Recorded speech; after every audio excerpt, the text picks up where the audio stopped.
We get to work with massive data sets, solve complex problems every day, but it's also in service of our mission, and it feels really great to see the work you do helping customers find success in discovering their family history. The product team is really about pushing the envelope to solve the next big challenge, to deliver delight to our customers. Prior to Ancestry, I had the opportunity to work in product at both large tech companies and small startups. And what's been great about Ancestry is it's somewhere right in the middle. The company is at just the right size where everybody can see day to day the things that they're working on and how they ladder up to the company goals. The type of people that are successful at Ancestry are curious, collaborative, and mission-driven.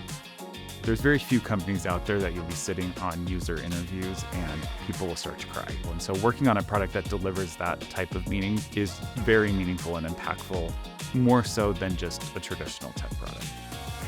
We're at this inflection point where there were things before AI that seemed impossible. And with AI and our content and our technology, we have the opportunity to redefine what family history looks like and help customers discover, preserve, and share at a much larger scale.